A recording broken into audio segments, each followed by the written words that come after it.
Allahu Akbar, Allahu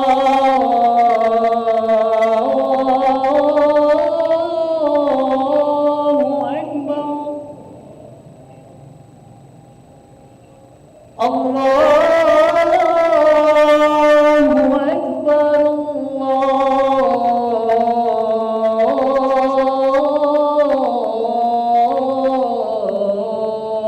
Akbar. Asyhadu an la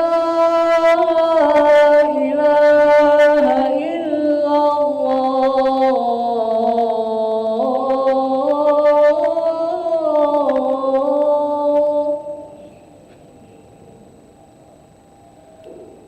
Asyhadu an la ilaha illallah.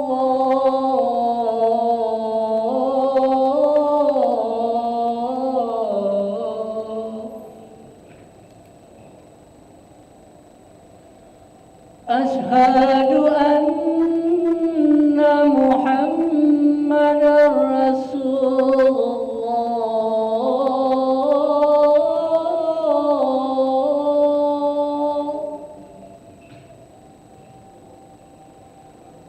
Asyhadu anna Muhammadar Rasulullah.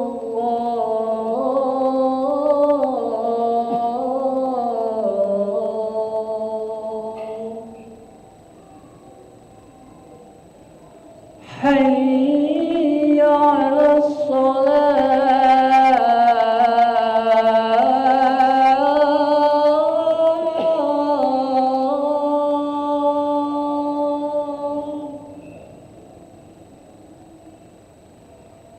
Hayya 'alas shalah.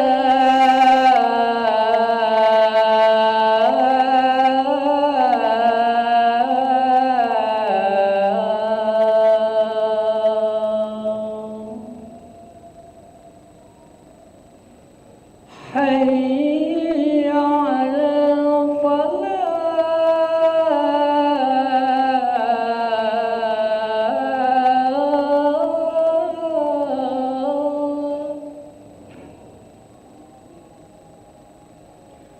Hayya 'alal falah.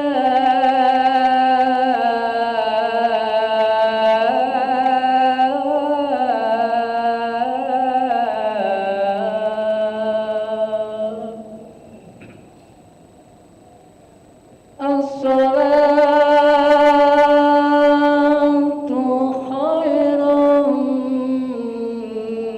minan naum.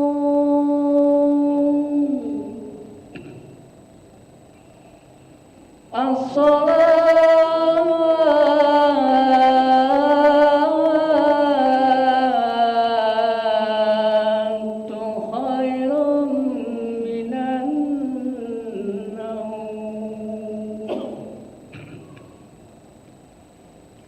Allahu Akbar,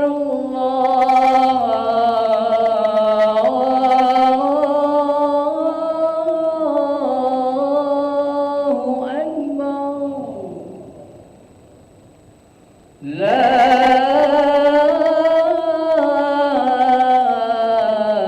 ilaha illallah.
ليلة صحب رسول الله صلى الله عليه وسلم صوم سلطة فإن نسبة الصفوف تبان صلاة درس مكان صف تبان صلاة berjamaah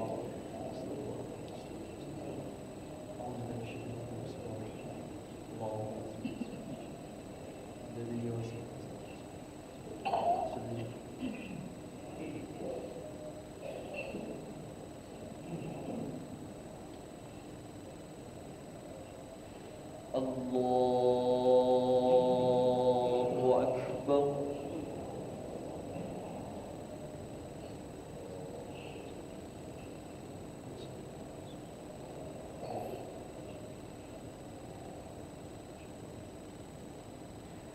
Bismillahirrahmanirrahim. Alhamdulillahi Rabbil alamin. Ar-Rahmanir-Rahim. Maliki yawmiddin.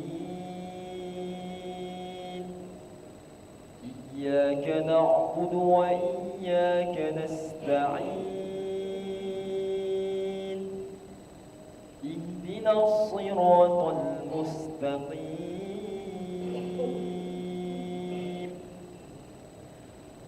صراط الذين أنعمت عليهم غير المغضوب عليهم ولا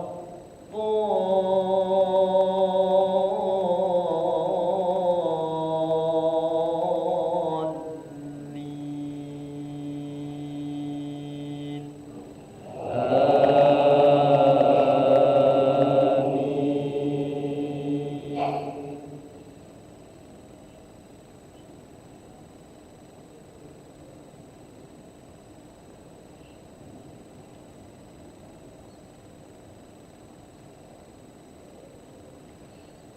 قد خلت من قبلكم سنن فسيروا في الأرض فانظروا كيف كان عاقبة المكذبين هذا بيان للناس وهدى وموعظة للمتقين ولا تهنوا ولا تحزنوا وأنتم الأعلون إن كنتم مؤمنين إن يمسسكم قرح فقد مس القوم قرح مثله وتلك الأيام نداولها بين الناس وليعلم الله الذين آمنوا ويتخذ منكم شهداء والله لا يحب الظالمين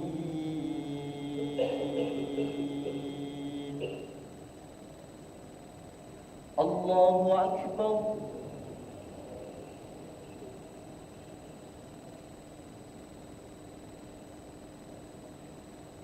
سمع الله لمن حمده الله أكبر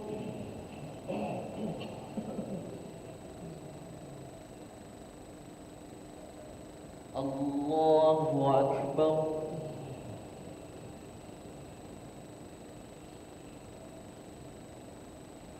الله أكبر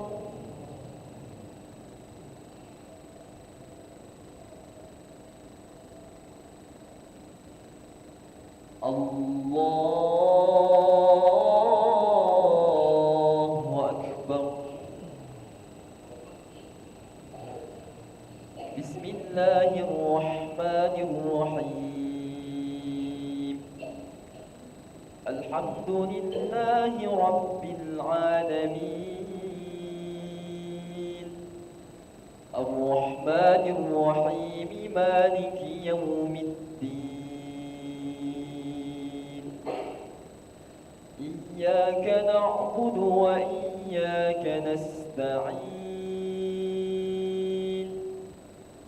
اهدنا الصراط المستقيم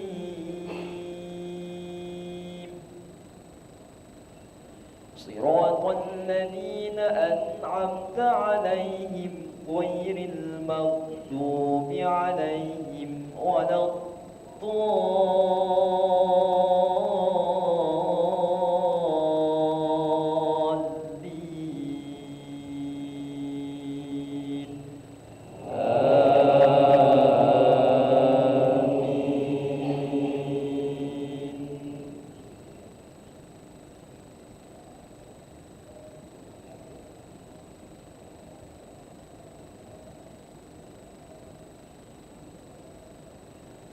إن يمسسكم قرح فقد مس القوم قرح مثله وتلك الأيام نداولها بين الناس وليعلم الله الذين آمنوا ويتخذ منكم شهداء والله لا يحب الظالمين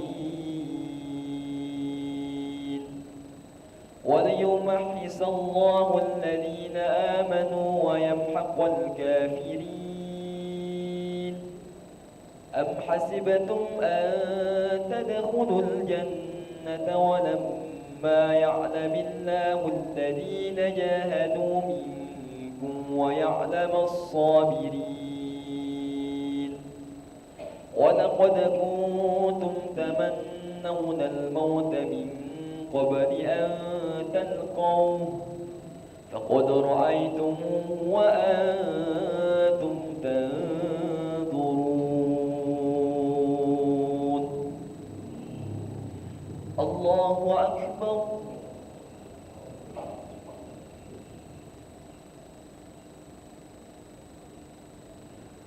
سمع الله لمن حمده اللهم اهدنا فيمن هديت وعافنا فيمن عافيت وتولنا فيمن توليت وبارك لنا فيما أعطيت وقنا برحمتك شر ما قضيت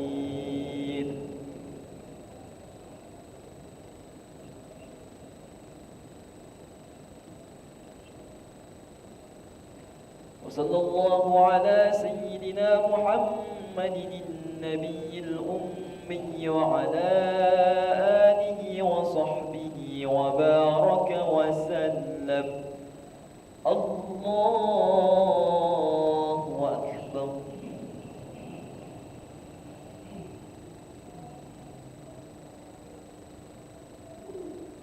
الله أكبر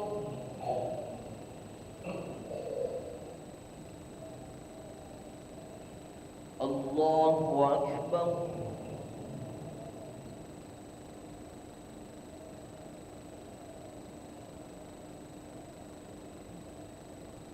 الله أكبر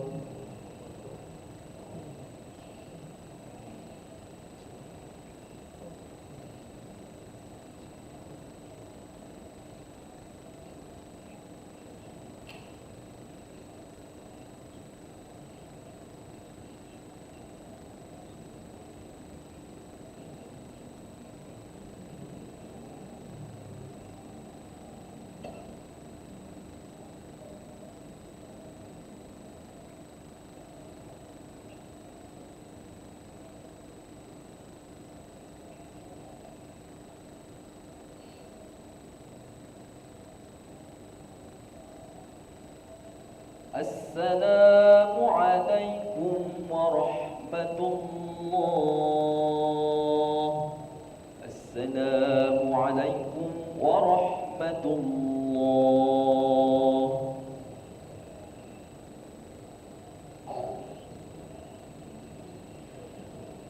أشهد أن لا إله إلا الله نستغفر الله نسألك رضاك والجنة ونعوذ بك من سخطك والنار أشهد أن لا إله إلا الله نستغفر الله نسألك رضاك والجنة ونعوذ بك من سخطك والنار أشهد أن لا إله إلا الله نستغفر الله نسألك رضاك والجنة ونعوذ بك من سخطك والنار اللهم إنك عفو كريم تحب العفو فاعف عنا اللهم إنك عفو كريم تحب العفو فاعف عنا اللهم إنك عفو كريم تحب العفو فاعف عنا يا كريم. الفاتحة.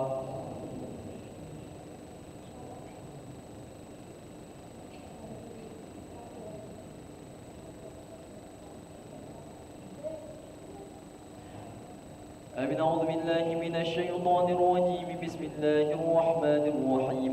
الحمد لله رب العالمين وبه نستعين على أمور الدنيا والدين الصلاة والسلام على أشرف الأنبياء والمرسلين سيدنا ومولانا محمد وعلى آله وصحبه أجمعين. اللهم يا فارق الفرقان ومنزل القرآن بالحكمة والبيان بارك اللهم لنا في شهر رمضان بارك اللهم لنا في شهر رمضان بارك اللهم لنا في شهر رمضان.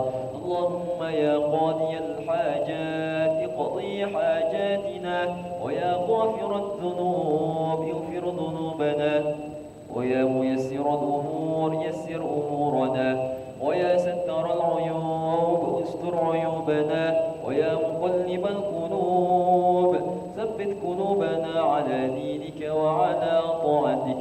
اللهم صل وسلم على سيدنا محمد طب القلوب ودوائها وعافية الأبدان وشفائها ونور الأبصار وضيائها وعلى آله وصحبه وسلم. اللهم اغفر لنا ذنوبنا ولوالدينا وارحمهم كما ربونا صغارا ولجميع المؤمنين والمؤمنات والمسلمين والمسلمات الأحياء منهم والأموات برحمتك يا أرحم الراحمين. اللهم أعنا على ذكرك وشكرك وحسن عبادتك. ربنا ظلمنا أنفسنا وإن لم تغفر لنا وترحمنا لنكونن من الخاسرين. ربنا تقبل منا إنك أنت السميع العليم وتب علينا يا مولانا يا تواب إنك أنت التواب الرحيم. ربنا آتنا في الدنيا حسنة وفي الآخرة حسنة وقنا عذاب النار. وصلى الله على سيدنا محمد النبي الأمي وعلى آله وصحبه وبارك وسلم. سبحان ربك رب العزة عما يصفون وسلام على المرسلين والحمد لله رب العالمين. تقبل الله منكم منا ومنكم تقبل يا كريم.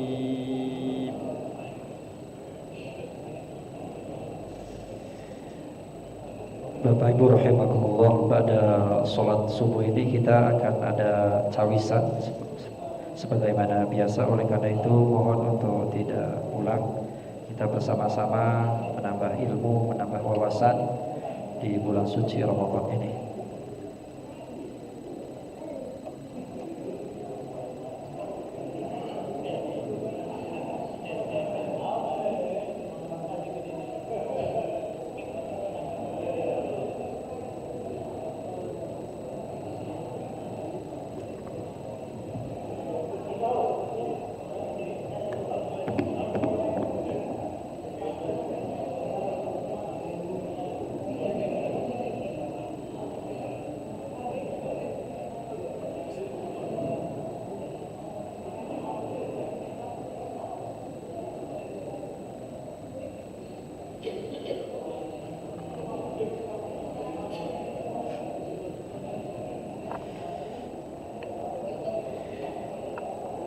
Assalamualaikum warahmatullahi wabarakatuh.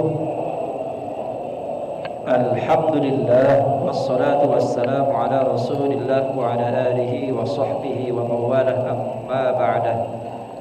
Bapak-bapak, ibu-ibu jamaah salat subuh Masjid Al-Munawwarah yang insyaallah dimuliakan Allah Subhanahu wa taala.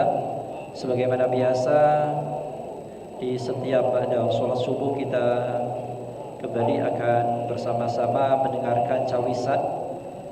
Dalam hal ini insyaallah akan disampaikan oleh guru kita Al-Ustaz Profesor Dr.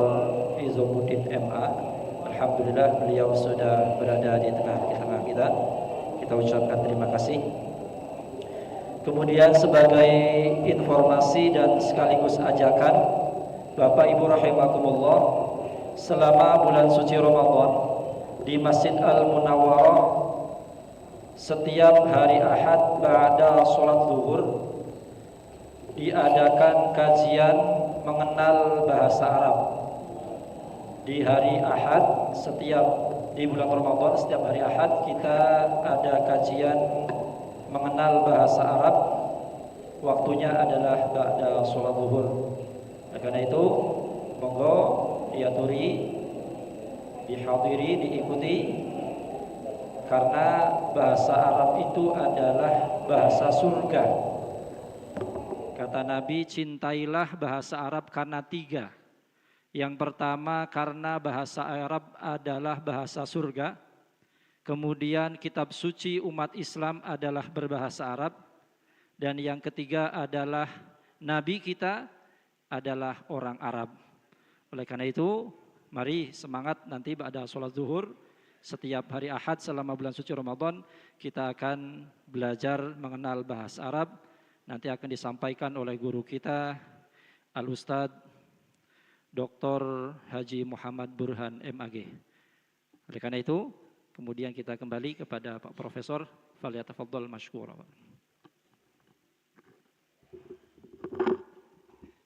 A'udzubillahi minasyaitonirrajim. Bismillahirrahmanirrahim. Assalamualaikum warahmatullahi wabarakatuh.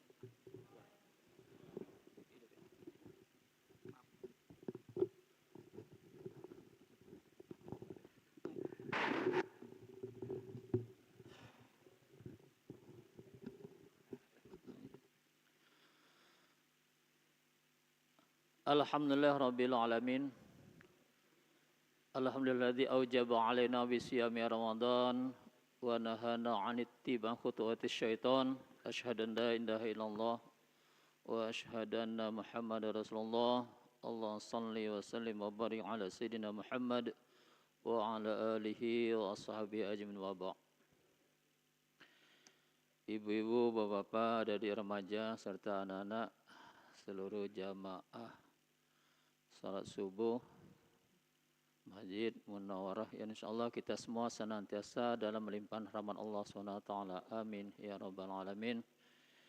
Tentu tambahan pertama kita syukur kepada Allah SWT, kita tetap dalam keadaan beriman sebagai seorang muslim, sehat dan mendapatkan kesempatan sehingga kita masih dipertemukan Allah dengan bulan suci Ramadan tahun ini. Dan kita selalu berdoa semoga kita benar-benar dapat menyelesaikan ya bulan suci Ramadan tahun 1447 Hijriah. Amin ya rabbal alamin. Salawat reading salam tak pernah lupa kita sanjungan kehadiran junjung kita Muhammadin sallallahu alaihi wasallam. Allah salli ala sayyidina Muhammad beserta seluruh keluarga sahabat dan segenap termasuk kita sekalian ke akhir zaman. Bapak Ibu yang berbahagia, gimana ini? Inilah hari keempat ya. Sehat-sehat Ibu-ibu? Alhamdulillah Bapak ya. Ya alhamdulillah, itu nikmat yang besar kita dalam keadaan sehat. Cuma pertanyaannya ini, apakah kita ini benar-benar sehat dalam pandangan Allah Subhanahu wa taala? Kenapa? Ya, kita mempertanyakan kenapa kita harus dipertemukan Allah dengan bulan suci Ramadan, atau yang kata lain, kenapa Allah menyiapkan bulan suci Ramadan? Itu terkait dengan kesehatan itu. Terkait dengan kesehatan. Nanti kita akan bicarakan. Sehingga bulan suci Ramadan itu disebut dengan amalun qalbi. Ya, amalan qalbi. Jadi sasarannya adalah kolbun, sasarannya itu adalah kolbun. Nah, ada apa dengan kolbun? Nah, ini nanti nyerempet sehat atau tidak kolbun. Tapi mengawal itu semua ya kita kembali mengucapkan marhaban, marhaban ya Ramadan, marhaban, marhaban ya syahrul barakah, syahrul tarbiyah dan sebagainya. Kenapa kita ucapkan marhaban? Marhaban ini adalah tamu ya yang benar-benar kita harapkan kehadirannya, maka kita ucapkan marhaban. Kalau biasa-biasa saja ahlan wa sahlan, itu yang biasa-biasa saja gitu. Bulan Ramadan kenapa kita ucapkan marhaban? Ini benar-benar barakah Allah Subhanahu wa taala. Ya, kemudian kelahiran bayi kita ucapkan juga marhaban. Karena memang sangat mengharapkan kehadiran bayi. Ya. Allah yang menghendaki kelahiran bayi, bukan kita, ya, bukan kita itu. Dan kita memang ketika berumah tangga tentu salah satu kita ingin mendapatkan keturunan. Berarti kita benar-benar marhaban kelahiran seorang bayi dan sebagainya. Presiden belum tentu kita ucapkan marhaban, ya, ya, atau tamu-tamu yang lain gitu. Nah, jadi intinya, jadi marhaban itu memang tamu yang benar-benar sangat kita harapkan kehadirannya.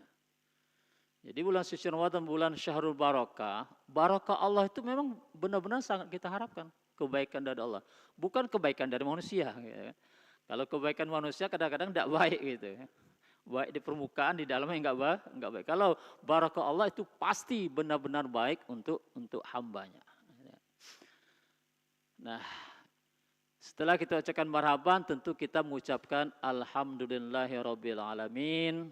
Kita masih dipertemukan, insya Allah ya sampai akhir Ramadan dan sampai seterusnya kita masih tetap dikaruniai usia yang panjang fi taatillah wa taati Rasul wa fi sihhati wassalamah. Ya. Jadi kalau kita berdoa panjang umur jangan sekedar panjang umur, tapi panjang umur untuk senantiasa taat kepada Allah, taat kepada Rasul, senantiasa sehat dan senantiasa dalam keselamatan. Panjang umurnya susah kewung. Ya. Panjang umur merusak alam, ya, untuk apalah kira-kira gitu kan. Jadi panjang umur fi taatillah wa taati Rasul wa fi sihhati wassalamah. Itu tujuan kita panjang umur. Jadi kita memang harus mengucapkan alhamdulillah rabbil alamin. Inti dari isi Al-Qur'an itu adalah alhamdulillahi rabbil alamin. Ya. Afdalul Quran alhamdulillahirabbil alamin. Ini hadis Nabi ya. Afdalul Quran alhamdulillahirabbil alamin. Al-Quran itu kan ada 5 isinya, ada 5 hal. Ya masalah keimanan, ya masalah ibadah, ya masalah hukum ketentuan, ya masalah janji dan ancaman Allah, dan kisah-kisah umat terdahulu. Semuanya itu adalah untuk kebaikan hamba Allah Subhanahu wa taala. Jadi memang harus kita ucapkan alhamdulillah rabbil alamin.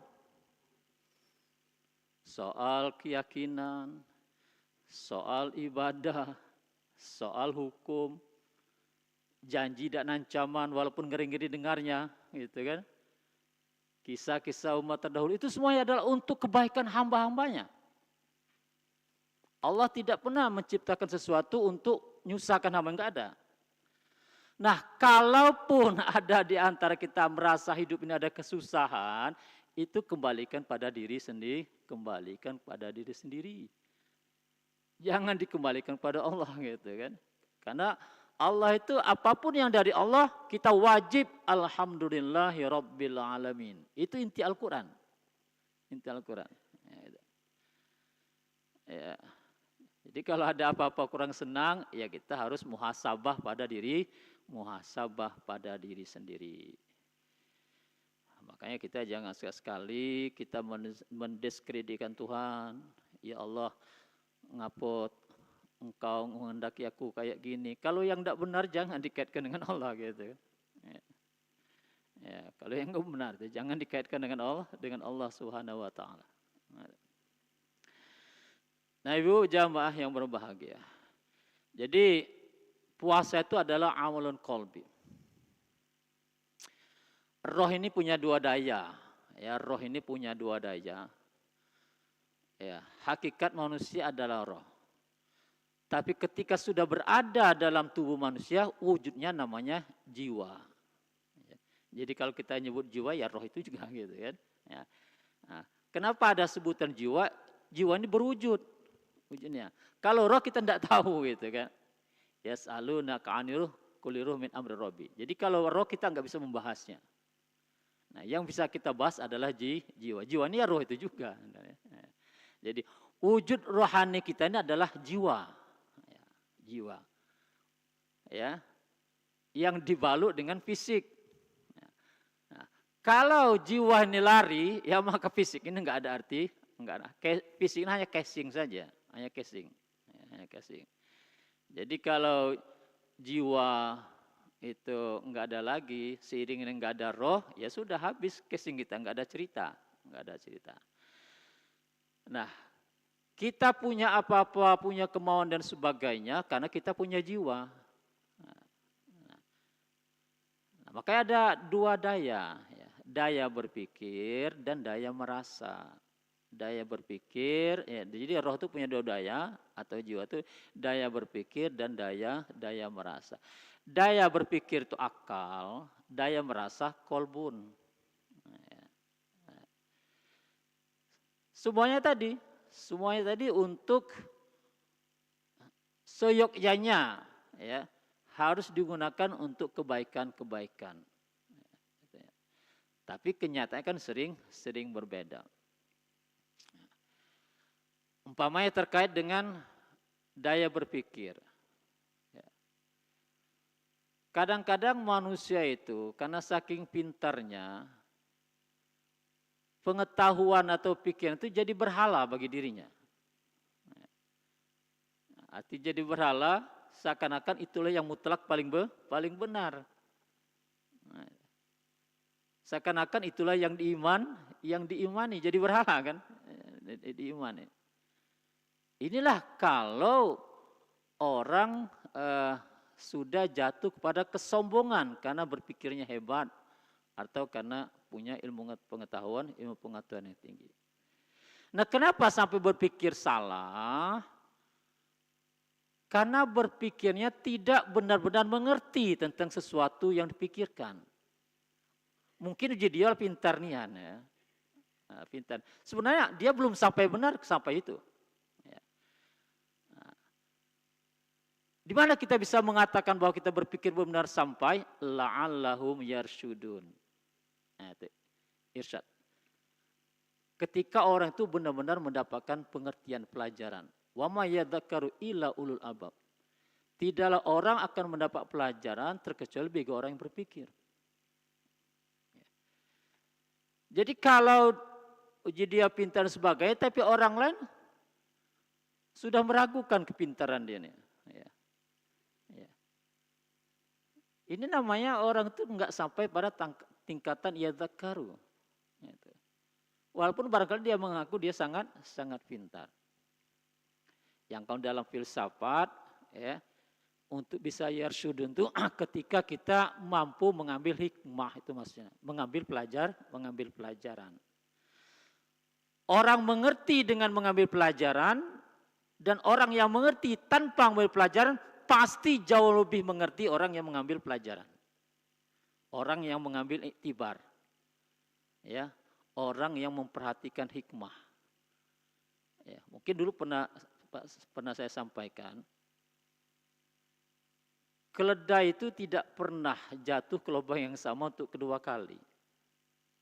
Berarti dia ngambil hikmah, yang ngambil pelajaran. Kalau manusia kadang-kadang 4-5 kali jatuh ke dalam lubang yang sama. Itulah kalau kita nggak mau mengambil hikmah, hanya melulu berdasarkan pertimbangan akal, pertimbangan dan sebagainya, tapi nggak mau mengambil hikmah. Padahal kehidupan ini ibarat roda pedati berputar.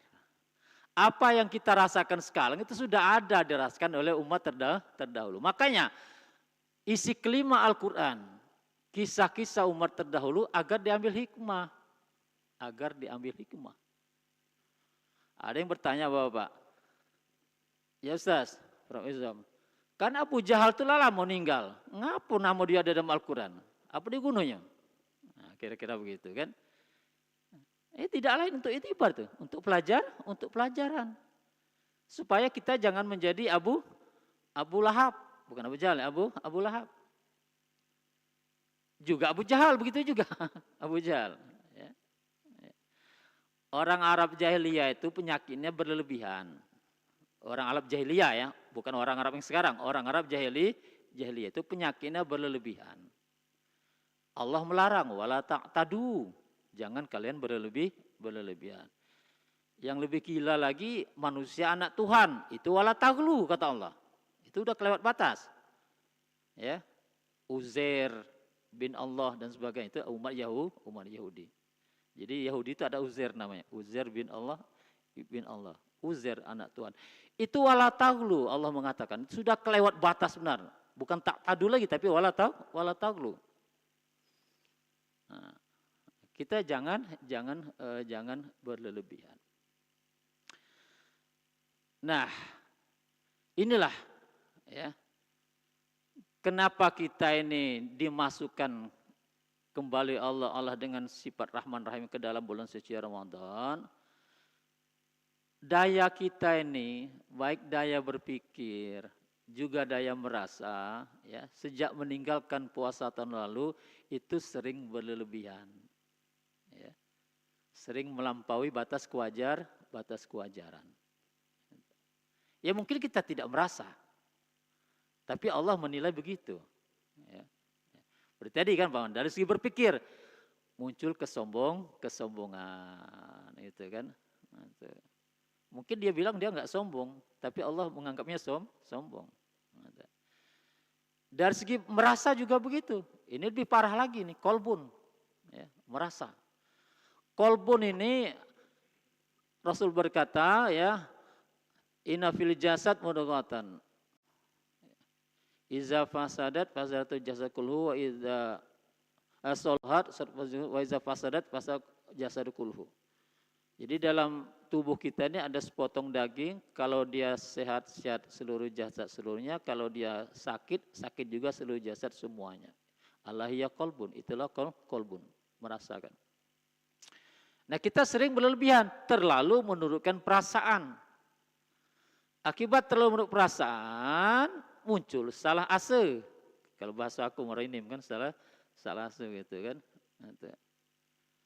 Akibat salah apa? Itulah kita terlalu curiga dengan orang lain, akhirnya kita memfitnah orang, ya. Akhirnya kita ingin menjatuhkan orang, muat hoax sana sini gitu kan, dan sebagainya. Inilah akibat merasa kita tuh berlebihan. Nah, kalau sudah sini kan bahaya. Nah, dari dua daya ini, berpikir dan merasa ini, karena unsur berpikir dan mental kita tidak sehat, ya, tidak sehat, ini juga berdampak pada jasad sebenarnya. Seperti yang saya katakan, berdampak pada jasad. Banyak penyakit, mungkin kita pandang penyakit fisik, sebenarnya asalnya adalah non fisik. Rasulullah pernah berkata, perut kamu tuh sering membohongi kamu, kata. Makanya kita jangan heran, orang sakit masuk rumah sakit, dokter tidak menyembuhkan penyakitnya. Nah, di mana penyakitnya? Penyakitnya di itu, penyakitnya di mental, penyakitnya di perasaan. Yang sudah kita akui, umpamanya apa? Ma itu kan. Nah, ma itu kan ada indera, ada salah satu indera yang nggak bisa diakali di lambung kita itu, ya. Nah, ada satu indera yang bisa kita akali, dia langsung mengeluarkan apa? Gas, mengeluarkan gas. Ya. Mungkin kita ketawa, ya. Tapi di dalam lambung kita itu langsung keluar gas, gitu kan. Berarti ada sesuatu di perasaan kita itu. Ada sesuatu. Nah, jadi dengan sendirinya, ya. Dan itu tidak akan sembuh dengan obat secara fisik. Terkecuali jangan sampai indera yang satu ini ya muncul akibatnya keluar gas di lambung. Jadi ada yang nggak bisa diakali secara fisik. Nah banyak sekali ya, bahkan dia bisa menyerang saraf, ya. Ada orang kayak umpamanya ya maaf ngomong ya dugaan kita saraf ya, tapi menurut dokter enggak, sarafnya enggak terganggu gitu ya sebagainya. Tapi kenapa kok kayak itu ya, itu. Nah ini kembali lagi bahwa mental atau rohani itu bisa berdampak pada jasmani. Nah, ini kembali pada pertanyaan pertama. Kita sehat alhamdulillah. Untuk pengakuan kita ya. Tapi Allah mengatakan kita tidak sehat walaupun kita tidak sakit, terutama dari segi perasaan ini. Terutama ya di samping juga berpikir yang berlebihan tadi. Itu juga membawa ya, negatif. Nah karena itu jamaah yang berbahagia, ya, kita harus fokus ini. Ya, kita harus fokus. Ya kita, ya sangat wajar kita menambah pahala, ya baca Quran, rajin-rajin dan sebagainya. Tapi ini jadi prioritas dahulu ini. Ini jadi prioritas dahulu persoalan kolbun ini. Ya. Agar kita membaca tadarus dan sebagainya seluruh amalan itu adalah cerminan perbaikan kolbun. Ya. Nah, ya. Jangan sampai kita tadarusan tapi kolbun kita belum diperbaiki. Nah, ya. Jadi setiap saat kita berpuasa ke sana kita arah kita ya. Nah, yang lain adalah cerminan semakin membaiknya kolbun gitu kan. Itu. Ya. Kita laksanakan tadarusan, kita laksanakan amalan sunat, dan itu harus menjadi cerminan bahwa kolbun kita semakin baik dari hari-hari ke puasa. Nah, jadi jangan sampai kita tadarusan, tapi penyakit hati kita belum hilang, lah pertengahan puasa masih belum hilang juga, gitu kan? Agak lewat puasa masih belum hilang juga, gitu kan? Nah, padahal itu yang utama, gitu kan? Jadi tujuan puasa di situ, ya, agar kita sehat, ya, sehat mental, sehat rohani, ya, mudah-mudahan juga berdampak pada sehat jasmani. Jadi pada puasa ini spesial, ya, benar-benar barakallahu subhanahu wa taala. Dalam hadis dikatakan, ya, bahwa kalaulah amalan-amalan lain itu, ya, sudah ada tersurat, ya. Ketentuan setiap amal dibeli ganjaran 10, terus berlipat ganda sampai 700 kali lipat gitu kan. Tapi Allah berkata, Allah Ta'ala ya, illal saum, terkecuali saum, fa innahu li wa ana ajzibi. Itu kata Allah dalam hadis kursi, ya. Kecuali puasa, kata Allah. Puasa itu untuk saya, kata Allah. Wa ana ajzibi, dan saya akan memberikan ganjaran. Nah ini Masya Allah ya. Jadi puasa ini benar-benar kita langsung berhadapan dengan Allah Subhanahu wa taala ya. Ya, terkait dengan kolbi tadi.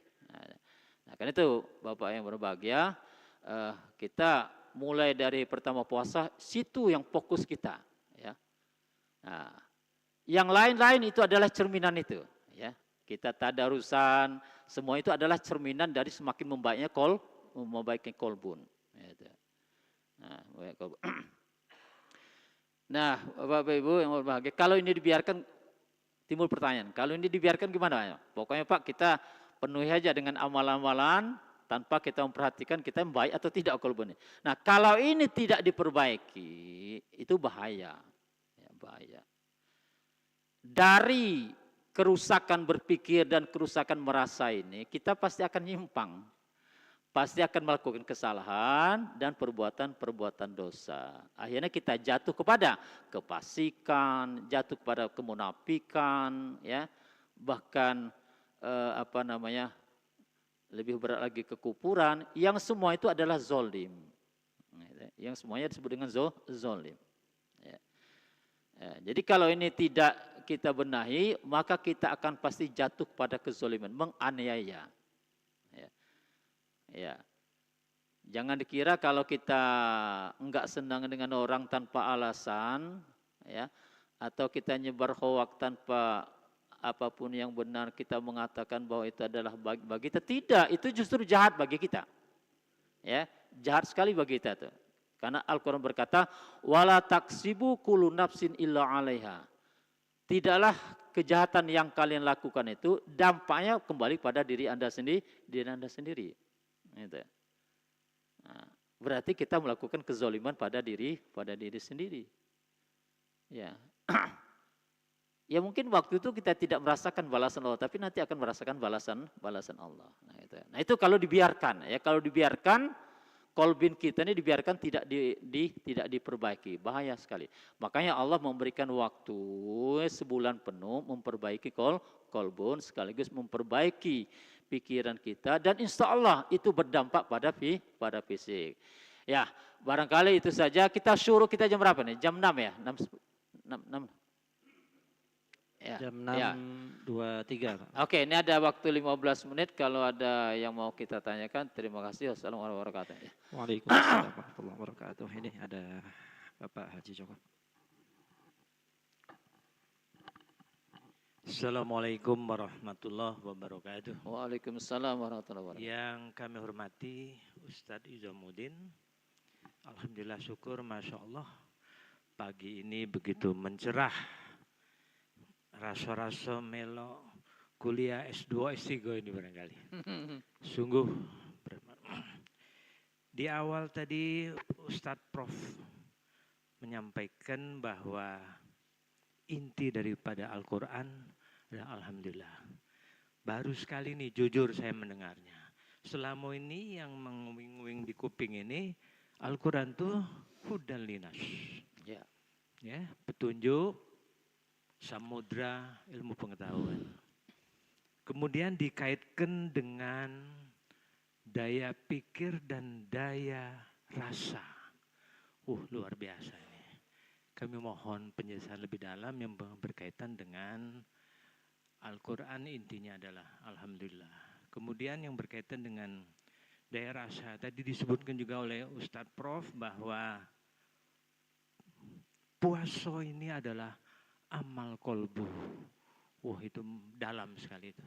Mohon secara inti daripada kedua tadi, kontekstual antara inti Al-Quran Alhamdulillah disampaikan dengan berkaitan dengan mengenai rasa. Yang seringkali kita ini terbujuk atau tertipu merasa-rasa. Dan yang paling berat itu ketika sombong, tapi Allah yang mengatakan bahwa kita tuh ternyata sombong. Kita merasa tidak, tapi ternyata kita sombong. Wah, itu berat sekali.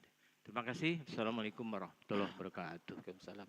Mungkin langsung aku jawab Pak ya. Al-Quran itu kan disebut Furqan, zikir, gitu. Al-Quran sendiri. Ya semuanya pasti untuk kebaikan. Jadi semuanya adalah untuk kebaikan hambanya. Enggak ada satu potong kata, ayat, ya. Entah dia disebut Al-Furqan, disebut Huda, disebut apa. Semuanya bermuara untuk kebaikan hambanya. Maka itu Alhamdulillah Rabbil Alamin. Ya. Petunjuk, jelas kan supaya kita jangan sesat kan begitu. Pembeda supaya kita tahu. Zikir supaya kita senantiasa ingat. Ya semuanya untuk kebaikan. Semuanya untuk kebaikan kita. Makanya Alhamdulillahi Rabbil Alamin. Itu kan hadis Nabi. Abdul Quran, Alhamdulillahi Rabbil Alamin. Nah itu yang pertama. Ya. Yang kedua, apa tadi? Rasa ya. Rasa. Ya itu. Dalam Al-Quran dikatakan ya bahwa lahum qulubun la yafqahuna biha wa lahum ayun la yusiruna wa lahum adhan la yasma'una ulaika kalambahum adha. Konsideran terakhir untuk membedakan manusia dari hewan ya kolbun, itu konsideran terakhir itu. Ya. Kalau akal tadi kan, akal. Nah, akal ini mesti nanti diperbaiki oleh kolbun. Ketika kolbun sudah enggak bisa juga memperbaiki, kolbun itu kan mengendalikan, membimbing, itu kolbun itu ya, mengendalikan, membimbing, termasuk produk akal. Nah, gitu kan produk akal. Nah, ketika kolbun tidak bisa berfungsi lagi, ya kita sama kayak hewan ternak. Ya kan? Nah, itu bahayanya. Itu bahayanya kalau daya merasa kita itu kolbun tidak bisa mengendalikan lagi. Ya. Makanya kalau sufi itu ini yang penting jadi perhatian dia kan, bagaimana dia ada makomat untuk memperbaiki kolbun. Gitu. Cuman ya jangan sampai pula muncul kesombongan pula apa begitu kan, ujungnya bahaya juga itu, bisa kita menganggap kayak muncul tuan-tuan kecil gitu dan sebagainya, itu bahaya pula. Pokoknya janganlah sampai sampai kelewat batas lah, ya jangan sampai kelewat batas. Ya, jangan sampai mengatakan orang lain salah semua gitu kan. Ya kita kan begini kan sering ribut dengan masyarakat tuh. Ada syariat, ada tarekat, ada hakikat, ada makrifat. Ini sering ribut dengan masyarakat. Sebenarnya nggak perlu ribut. Ya, alhamdulillah itu. Ya. Kalau syariat itu artinya menjaga langkah supaya jangan sampai salah gitu kan. Apa misalnya? Cukup di dunia ini tidak usah melaksanakan hukum-hukum ibadah-ibadah, penting berbuat baik. Itu namanya salah langkah. Mengabaikan syariat namanya salah langkah itu. Ya. Lantas tarekat apa? Ya tarekat itu supaya memantapkan batin kita. Ya. Lantas kalau hakikat, filsafat, membuka mata, mengkaji. Ya. Jangan sampai kita menerima ajaran agama kayak dogmatis. Nah, gitu. Itu gunanya filsafat. Kita kaji. Ngapunian Tuhan ciptakan aku cak ini. Ngapunian roh. Ngapunian gunung cak itu. Ngapu. Itu membuka mata. Nah, apa gunanya? Agar menambah semakin kita mengerti, memahami tanda-tanda kebesaran Allah SWT. Itu gunanya, ya gunanya kita berpikir itu membuka mata, gitu kan. Nah sementara kalau sudah sampai ma'rifat, ya itulah meluruskan niat, ya jangan sampai kita seakan-akan kita ini mengabaikan tidak ada Allah, itu enggak boleh, gitu kan. Itu Pak ya, jadi pentingnya masalah rasa itu. Perlu pelatihan kalau orang sufi itu, perlu pelatihan. Assalamualaikum warahmatullahi wabarakatuh. Waalaikumsalam Pak Prof, kalau nggak salah definisi ghibah itu kita ngatain orang, dan orang itu ngatain orang kepada orang lain. Nah orang itu apabila dia dengar maka dia nggak senang. Kira-kira itu ghibah. Kalau memfitnah, ngatain orang padahal tidak ada, seperti hoak dan sebagainya. Nah, sekarang yang saya tanyakan, ya, karena baik begibah apalagi fitnah dosanya sangat besar, bahkan lebih besar daripada pembunuhan. Nah, kalau orang sering mengatakan, "Oi, si A itu sombongnya," apakah dia memfitnah, apakah dia hanya begibah? Terima kasih. Iya. Iya, kanda sabur. Yang tahu persis itu adalah Allah SWT gitu kan. Apa kita ini sombong, apa tidak gitu kan. Nah, tapi paling tidak Allah telah menunjukkan Pak Sabur. Ya. Ada ayat mengatakan ya, orang yang zalim itu Allah tunjukkan bahwa perilaku dia zalim. Dia sendiri tahu bahwa perilaku dia zalim. Jadi semua kesalahan yang kita lakukan, entah itu perbuatan dosa atau itu namanya zalim dalam Al-Qur'an. Jadi kita ini ada 3 kelompok saja, ya. Tsumma arsalna kita bermustafa min ibadina faminhum zalimun nafsi wa minhum muqtasid wa minhum sabiqun bil khairat. Kita hanya dalam 3 keranjang aja, 3 keranjang. Keranjang zalim masuk, keranjang muqtasid dan keranjang sabiqun bil khairat. Nah, gitu kan? Nah, jadi apapun kesalahan perbuatan dosa yang kita lakukan namanya zalim, menganiaya. Zalimun nafsi, mengenai diri sendiri. Bagaimana menganiaya orang lain? Tambah lagi gitu kan. Dalam kaidah mafhum muwafaqah, menganiaya diri sendiri tidak boleh, apalagi menganiaya orang lain. Nah, zalim ini yang terberat, ya. Orang zalim ini apa itu? Langsung dihukum masuk neraka, ya, tanpa dihisab. Kalau nyawanya sebelum ditenggorokan tidak menyadari, adanya tidak memperbaiki diri. Itu ketika di akhirat dia tidak dihisab lagi, langsung masuk neraka. Ya nanti ampunan bisa masuk surga. Tapi kalau muktasid, keranjang kedua ini ya dihisab tapi tetap masuk surga. Itu enaknya gitu kan. Nah, Nah, kalau yang paling tinggi tanpa dihisab lagi namanya sabiqun bil khairat. As-sabiqunal awalun, 10 orang sudah dijamin Rasul masuk surga 4 khalifah ditambah 6 yang lain.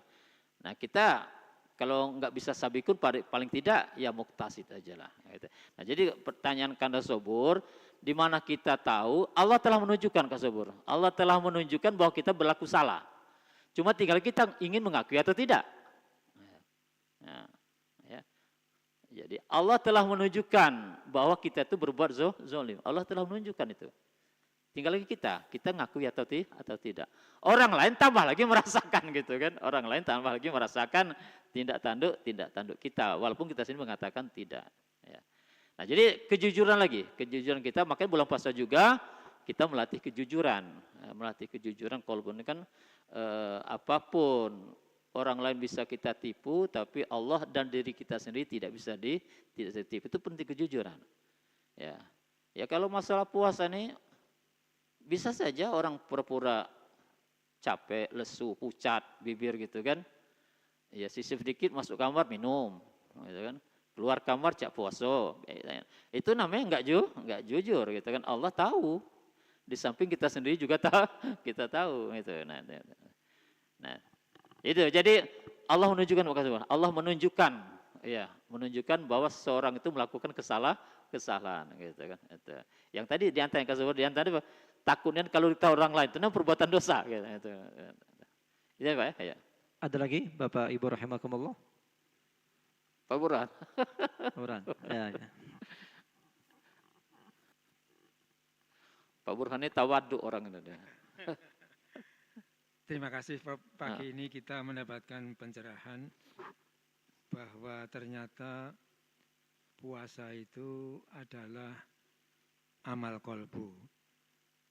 Kita sudah belajar bersama ustadz yang lain tentang fikih. Ya. Hal-hal yang membatal puasa begini. Tapi ternyata rasanya ya fikih itu harus diikuti tapi agak-agak kering gitu ya. Setelah pagi ini dikaji oleh Prof. Izom, mengapa-mengapanya, waduh Masya Allah, luar biasa sekali.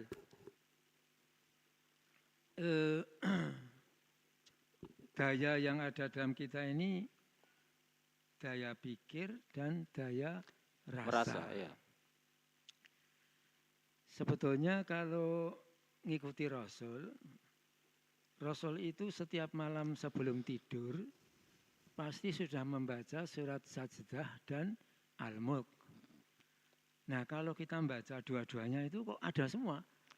Setiap manusia dibekali pendengaran, penglihatan, untuk dipikir-pikir, dianalisis. Mengapa-mengapanya. Terus ujungnya dikasih afidah, fuad, kolbun tadi, untuk mengambil keputusan. Ya tapi karena kita ini pokoknya asal baca saja, belum dikaji seperti ini, ya lewat-lewat saja.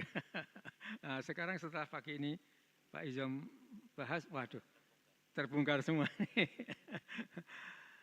Waktu kita belajar dengan ustadz yang lain itu dikatakan, di samping memegang fikihnya, jangan makan, jangan minum, jangan berkumpul suami istri sejak subuh sampai maghrib.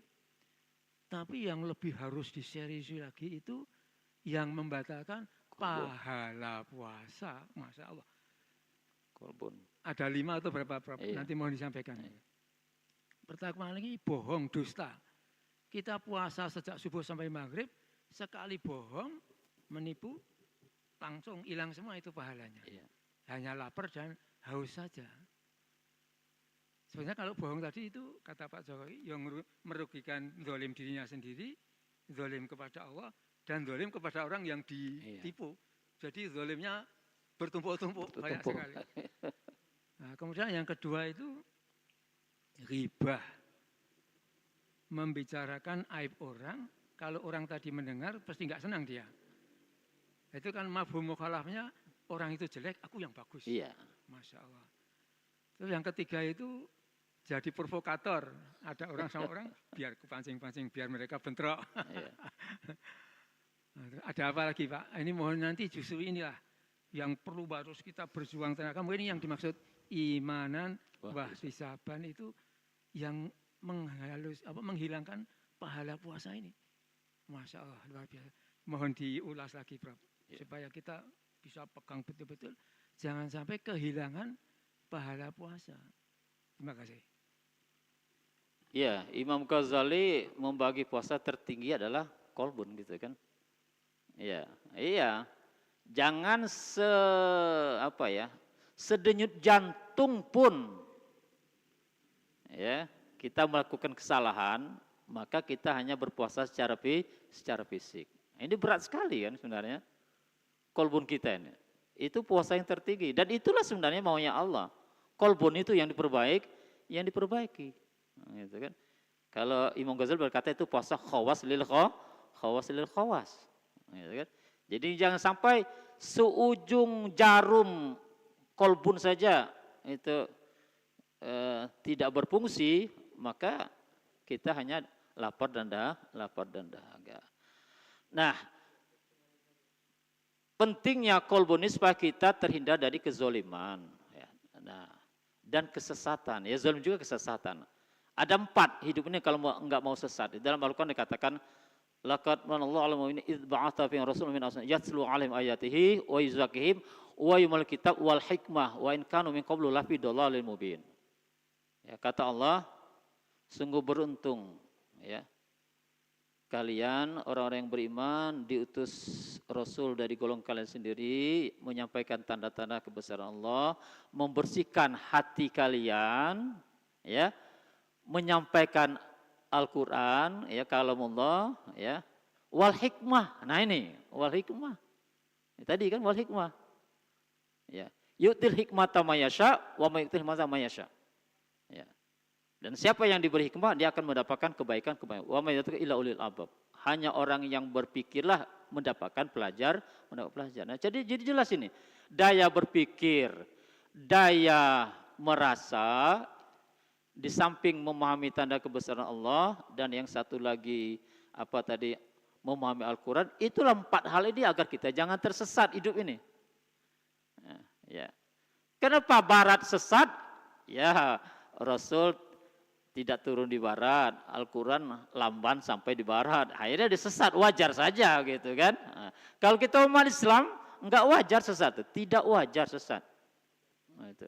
Tidak wajar sesat itu. Ya. Kalau orang Barat wajar sesat. Ya. Rasul enggak turun di Barat, enggak ada Rasul bule gitu kan. Ya. Rasul itu semuanya turun di benua Asia. Nah, itu kan. Semua Rasul orang Bani Israel, maka dia keras kepala itu.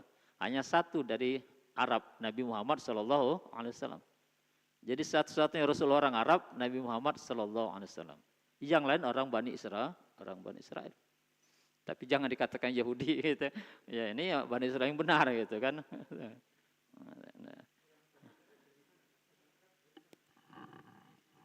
Ya Bani Israel itu seputar Palestina kan begitu. Ya, iya tidak masuk wilayah Arab Saudi dan sebagainya itu kan. Itu. Nabi Ibrahim orang Bani Israel, orang Palestina, tapi dia merantau ke negara Arab. Ya, karena istrinya Siti Hijir. Kalau yang pertama itu orang Bani Israel itu, yang Siti Sarah gitu kan. Nah, Siti Hijir jadi karena ada orang Arab dibawanya ke Arab gitu kan gitu. Ya, Pak Burhan ya. Ada lagi Bapak Ibu? Mungkin Ibu-Ibu ada? Ada? Iya, silakan Bu. Alhamdulillah.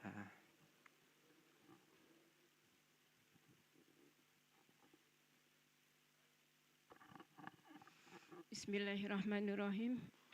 Assalamualaikum warahmatullahi wabarakatuh. Waalaikumsalam warahmatullahi wabarakatuh. Terima kasih Ustadz waktu yang telah diberikan. Yang saya tanyakan di sini, zalim apakah yang tidak dihisap Allah, yang masuk dalam neraka? Karena kita dalam kesempatan ini bisa berjalan berhati-hati supaya tidak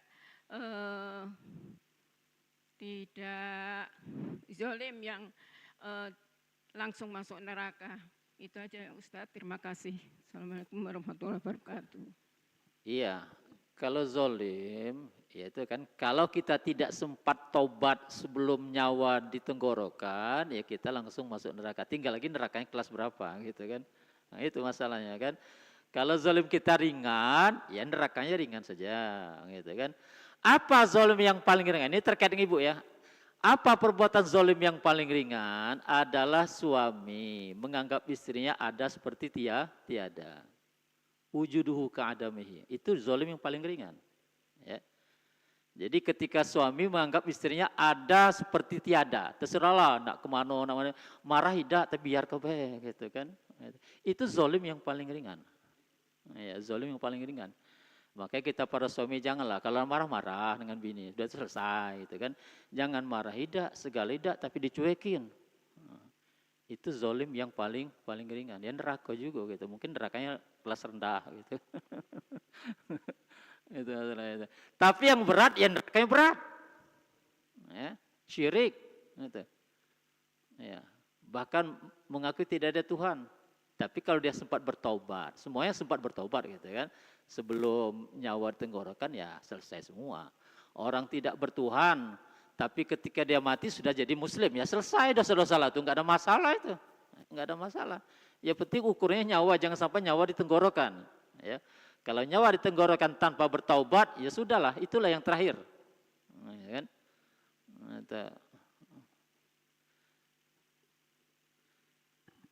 Itu Bu, itu ringan ya. Satu lagi Bu, ingat, aku bacakan tadi ya. Mungkin pegang kita. Wala taksibu kullu nafsin illa alaihi. Ini pegang betul ayat ini. Janganlah kalian melakukan kesalahan kejahatan. Akibatnya kata Allah balik pada diri Anda sendiri. Jadi ngatoi wong, mungkin kita merasa menang, fitnah orang, mungkin kita, iya sebentar aja menang, tapi ujung nanti kita semua nanti. Nah ini harus diingat, wala taksibu kullu nafsin illa alaiha. Ini berarti bisa membentengi kita,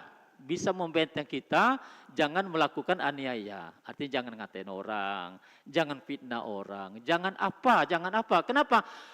Akibatnya akan balik pada diri itu, kata Allah ini, mungkin tidak saat itu. Mungkin tidak langsung pada saat itu. Tunggu aja beberapa menit kemudian, tunggu beberapa waktu kemudian, kita akan merasa, oh ini gara-gara aku ngate kau. Nah kira-kira begitu kan. Itu Bu ya, apa tanya lagi ya? Oke, terima kasih Ustaz. Jadi pegang aja, wala taksibu kullu nafsin illa alaiha. Jangan tidaklah kejahatan yang kita lakukan akibat balik pada diri kita sendiri.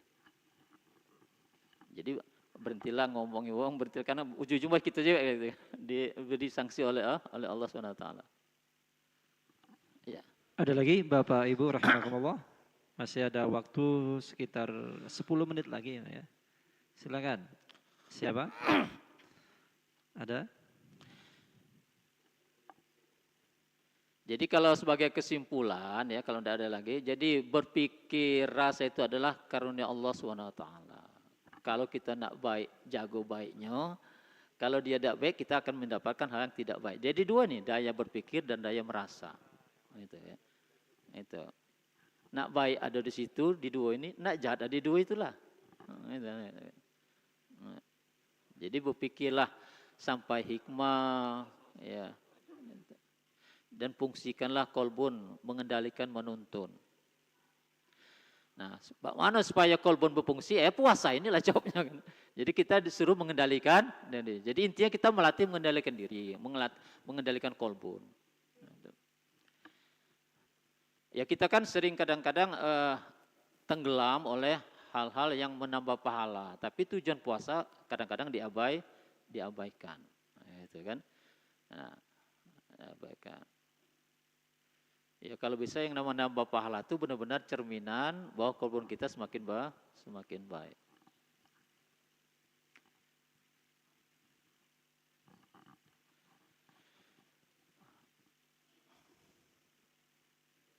Ayo.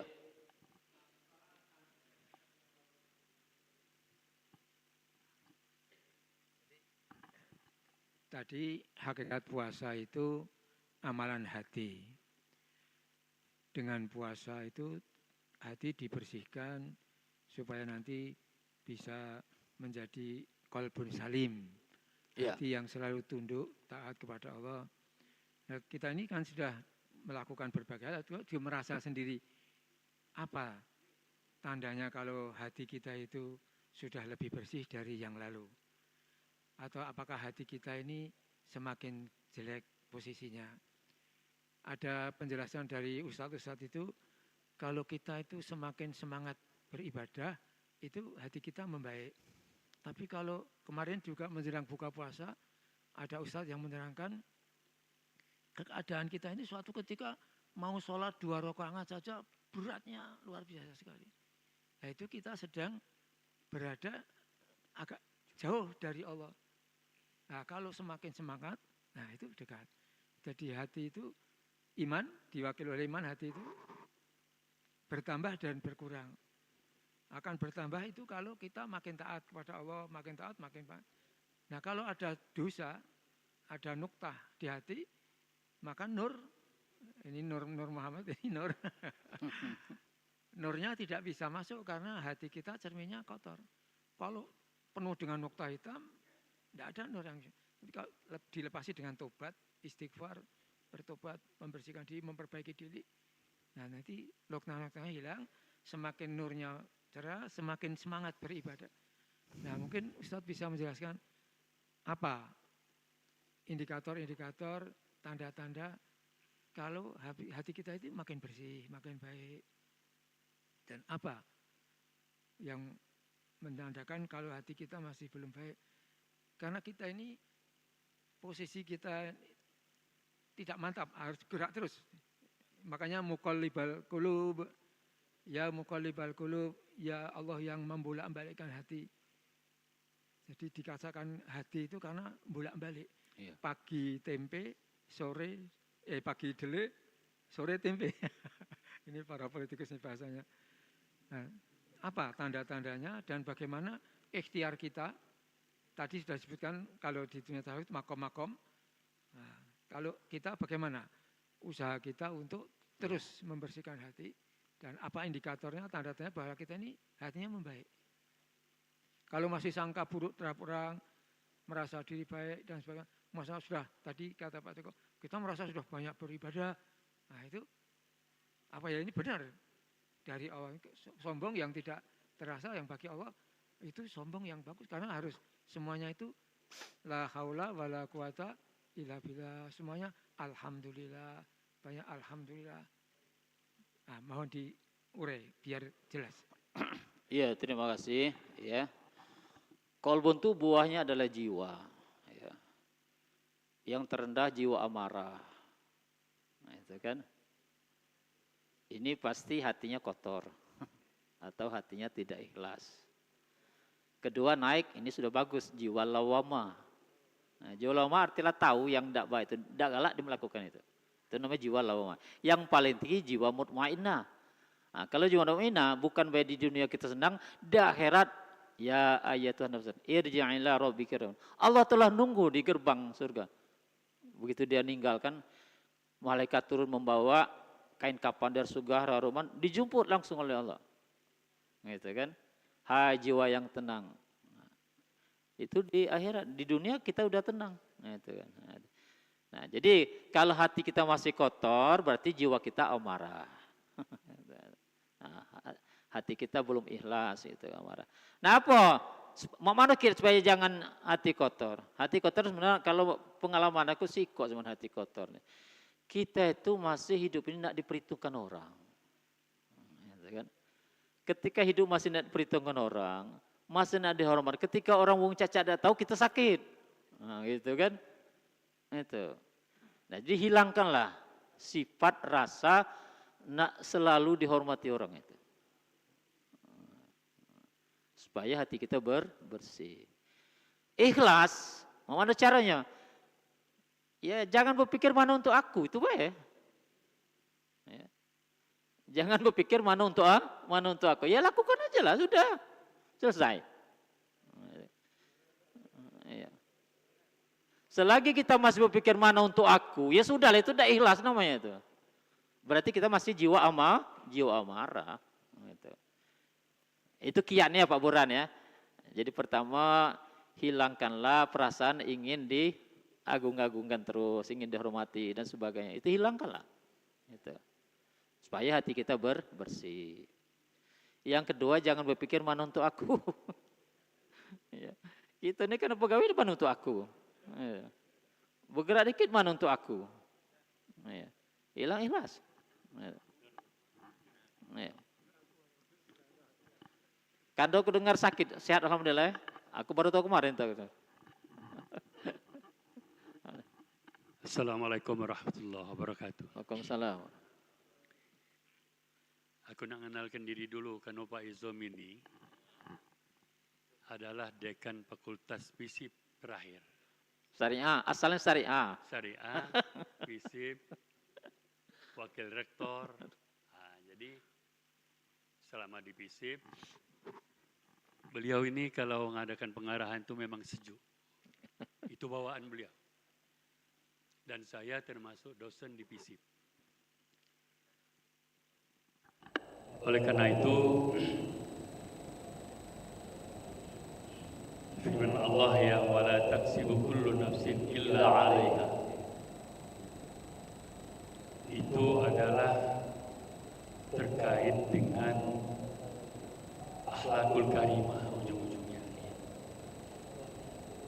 Kita disakiti orang, kita dizolimi orang, kadang-kadang kita tidak sabar. Kita mendoakan orang itu supaya mendapat azab. Ya, mampus. Ya. Kudoakan kau ya, tidak nyelamat. Ujung-ujungnya kira-kira jahatlah doa kita. Nah, ketika kita mendoakan orang itu jahat, maka itu akan kembali kepada kita. Wala taksibu kullu nafsin illa 'alaiha. Itu sudah dicontohkan oleh Nabi. Setiap pergi sholat dia diludahi oleh anak-anak. Selalu begitu. Orang yang tidak menerima ajaran Nabi, orang yang buta disuapi Nabi makan. Nah, itu Allah mencontohkan kepada akhlak Rasulullah bahwa Nabi tidak marah, Nabi tidak dendam. Ketika anak itu tidak meludahinya lagi selama 3 hari, itu malah ditanya oleh Rasulullah, kenapa aku tidak mendapat ludah? Tidak diludahi lagi oleh seorang anak-anak. Ketika ditanya informasinya, anak-anak itu sakit. Nabi suat, Nabi datangi. Nah, kalau kita sebagai manusia biasa ini, barangkali aja gitu nama kita kau. Akhirnya begitu kan? Iya. Nah, itulah akhlak yang dicontohkan oleh Rasul. Itu adalah manusiawi. Kita, bapak-bapak maupun ibu-ibu, nah itulah yang galak umum taruh itu. Ya. Nah, itu intinya kembali kepada akhlakul karimah. Kita akhlakul karimah itu orang yang menyakiti kita datangi. Orang tidak pernah bersilaturahmi dengan kita datangi. Dan orang yang menyakiti kita maafkan. Nah, kira-kira itu penyampaian yang perlu saya sampaikan supaya ini, sebab ini kaitannya kepada qalbu dan rasa. Terima kasih. Assalamualaikum warahmatullahi wabarakatuh. Benar kembali. Aku pengalaman, aku ini kan hobi olahraga, main tenis. Sebenarnya olahraga itu sportif. Artinya benar kata benar. Masuk bola kata masuk. Gitu kan. Jangan bola masuk dikata keluar. Gitu kan. Ya. Aku buktikan ya. Kalau aku mengatakan bola masuk dikata keluar atau sebaliknya, kalah tuh lah set itu, jangan menang. Kalah tuh lah, berapa kali aku buktikan itu. Walau kesulitannya lah ya. Maka kudagalan masuk, tahan kalau ke bola, kak sumber ngelapang meten, laku tuh ada yang pernah mengoco. Gara-gara bola masuk dikata tidak. Babi kereket itu kan, itu. Nah, karena sadar wala taksibuku ya, kalau aku bohong aku kalah nih ya, saya tidak pernah menang. Lah berapa kali aku coba tidak pernah menang. Jadi lebih jujur, masuk gitu kan. Nah, jangan berbohong itu itu penting sekali. Ya. Barangkali sudah. Ya. Cukup waktu itu. Ya. Oke, satu lagi yang lupa gitu apa tadi al-khuluqu ya'din. Akhlak itu adalah mangkoknya agama. Bukan tujuan akhlak. Jadi apapun yang kita lakukan jangan keluar dari mangkok. Ya. Mangkok baik akhlak kepada apalagi kepada Allah kita. Jangan keluar. Kita sholat jangan keluar dari mangkok. Ngomong jangan keluar dari mangkok. Ya, itu kan. Kapan keluar berarti kita enggak berakhlak. Nah, sholat berakhlak dengan Allah, khusyuk. Jadi kita kan sudah dipisahkan antara perbuatan dengan padahal yang kita lakukan ya mangkoknya akhlak, mangkoknya itu. Ibadah juga bukan. Al-khuluqu bi'audin. Akhlak itu adalah mangkoknya agama. Jangan dijadikan tujuan. Mangkok artinya mangkok memang dari awal yang sudah harus berakhlak. Oke, lanjutlah doa lah, aja. Doa. Bi Abdul. Baiklah, terima kasih Bapak Profesor yang telah memberikan pencerahan kepada kita semua, mudah-mudahan bermanfaat untuk kita semua amin ya rabbal alamin. Mari kita bersama-sama menutup kajian pada pagi hari ini dengan bersama-sama membaca doa kafaratul majlis. Subhanakallahumma wa bihamdika nasyhadu an la ilaha illa anta nastaghfiruka wa natubu ilaik. Terima kasih Prof.